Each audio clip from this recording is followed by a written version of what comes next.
వరలక్ష్మి తన బెడ్ మీద పడుకోవడం చూసి అక్కడ ఉన్న వైష్ణవి అయితే తన ఫోన్‌ని తీసుకొని వాళ్ళ నాన్నకి ఫోన్ చేస్తూ ఉంటుంది. ఇంతలో అక్కడ ఉన్న విష్ణు అయితే ఫోన్‌ని చూసి, "ఏంటి వరలక్ష్మి ఈ టైంలో ఫోన్ చేస్తుంది? అది నన్ను తిట్లన్నీ తిట్టేసి ఇప్పుడు సారీ చెప్పడానికి అనుకుంటా అని ఫోన్ చేస్తుంది. ఇప్పుడు చూడు నేనంటే ఏంటో చూపిస్తానని" చెప్పేసి అయితే అనుకుంటూ ఉంటాడు. ఇంతలో ఆ ఫోన్ లిఫ్ట్ చేస్తూ ఉంటాడు. అక్కడ ఉన్న వైష్ణవి అయితే ఏమీ మాట్లాడకుండా సైలెంట్‌గా ఉండిపోతుంది. అక్కడ ఉన్న విష్ణు అయితే హలో! హలో! అని చెప్పేసి అయితే అంటూ ఉంటాడు. ఎంతకీ అక్కడ ఉన్న వైష్ణవి అయితే ఫోన్ మాట్లాడకుండా ఉంటుంది. అంతలో అక్కడ ఉన్న వైష్ణవి అయితే ఫోన్ కట్ చేసేస్తూ ఉంటుంది. అది చూసిన విష్ణు అయితే ఏంటి ఇలా కట్ చేసేసింది వరలక్ష్మి అని చెప్పేసి అయితే అనుకుంటూ ఉంటాడు. ఇప్పుడు చూడు నేను కాల్ బ్యాక్ చేసి తనకి లెఫ్ట్ అండ్ రైట్ ఇస్తానని చెప్పేసి అయితే కాల్ బ్యాక్ చేయబోతూ ఉంటాడు. ఇంతలో ఇవన్నీ చూస్తూ అక్కడ ఉన్న వెన్నెల అయితే ఏంటి ఇప్పుడు నాన్న కాల్ బ్యాక్ చేస్తాడా ఏంటి?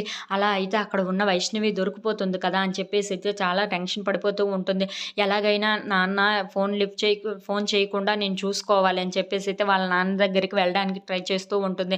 ఇంతలో అక్కడ ఉన్న విష్ణు అయితే ఎలాగైనా వరలక్ష్మికి గట్టిగా వార్నింగ్ ఇవ్వాలని చెప్పేసి అయితే ఫోన్ చేస్తూ ఉంటాడు. అది చూసిన వెన్నెల అయితే ఎలాగైనా నాన్నని ఆపాలని చెప్పేసి అయితే దాని దగ్గరికి వెళ్తూ ఉంటుంది. If you like this video please like, share and subscribe friends.